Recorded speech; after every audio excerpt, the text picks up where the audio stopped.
Do you ever look at someone and wonder what is going on inside their head?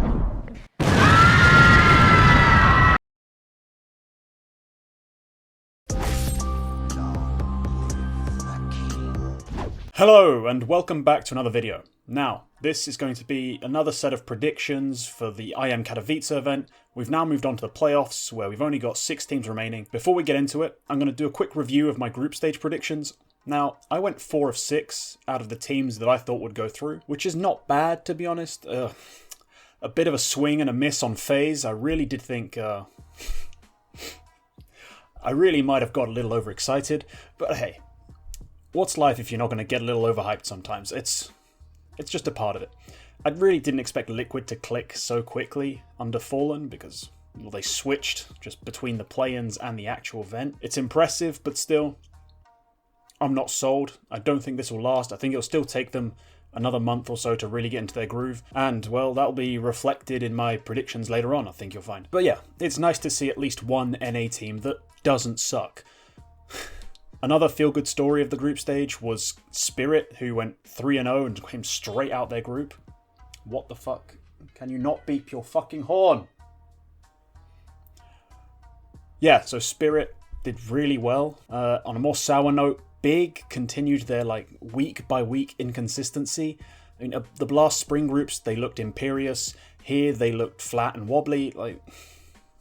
What is it going to be? Are we going to see another period where Big are the #1 team in the world? Or was that earlier period in the online era just a fluke?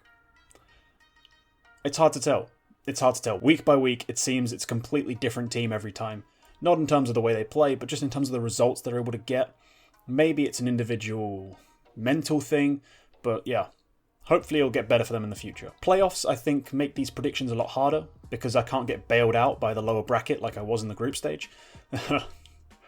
I've decided to go all in because I'm not a pussy, so I've got Na'Vi and Virtus.pro going to the finals. Yes, it may seem unlikely that the 2 finalists will come from the quarterfinals, but hear me out. So firstly, Na'Vi. Now I think they have an edge over Gambit. Gambit have been weaker in playoffs against elite competition, and I think they'll continue here. Na'Vi are a very intimidating team to play against, and I don't think they'll be able to grind out that best of 3 victory. Then in the semis, Na'Vi would have to beat Spirit. Given that they'll have a few days to, prep for both these games, they'll definitely do some prep for Spirit.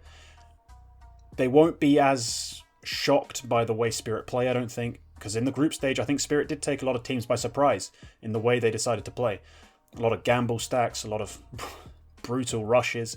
The way Chopper likes to call, he's a gutsy guy.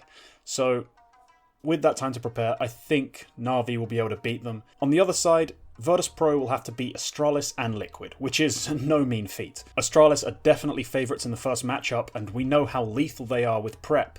However, I like VP's chances to, in this case, upset the Danes. Astralis has been picking Inferno a lot, which is a map that VP love to play.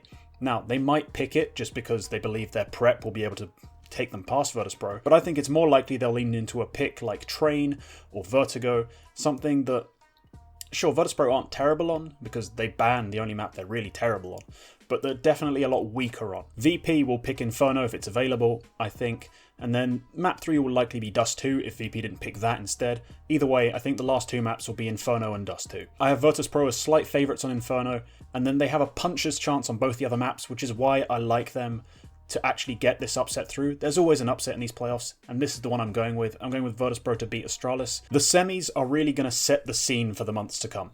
If Virtus.pro defeat Liquid, then the era of CIS dominance starts now. I mean, we're pretty much there, but that'll guarantee it. If Liquid win, we could see them come back to being, that potentially #1 team that we had them in the past in 2020 or 2019 even. I have Virtus.pro winning this series 2-0 because Yekindar is an entry-fragging, multi-killing son of a lesser-known war god. He's a beast. Jaime is incredibly efficient, and the combination of their superstars and their eccentric, esoteric playstyle will probably lead to them taking this one comfortably. As I said, I do believe Liquid will fall off a little bit coming into the playoffs. That's a part of the reason why I have Virtus.pro winning. The grand final is a best of 5. Na'Vi have the upper hand, in my opinion, on Dust 2 and Mirage, whilst Inferno and Train feel more like Virtus.pro maps. I'm assuming both teams will ban their permabans here. Overpass will likely decide the series, whenever it's played. It could be map 4, if someone picks it. It could likely be map 7, if it's what's left over. And my money's on Na'Vi. Simple has been snubbed again by HLTV, and this event is going to be a continuation of his revenge tour that he's been on. He's going to smash through his opponents, and the grand final, as much as I like Virtus Pro, the way they play, the little unique things they have going about them, Na'Vi are the better team holistically, and Simple is, well, it's fucking simple. Right, fantasy team. Following on from my earlier all-in, I'm picking players only from Virtus Pro and Na'Vi, except from my 5th, who can basically be any old cheap player from the semi-final teams. I'm picking Simple and Boomich from Na'Vi, then Yekindar and Sanji from Virtus Pro. Why? Well, it's the old cheap shit plus superstar combo. One of them is incredibly budget and, has certain roles that they will fulfill and get me points from the role picks, the boost picks.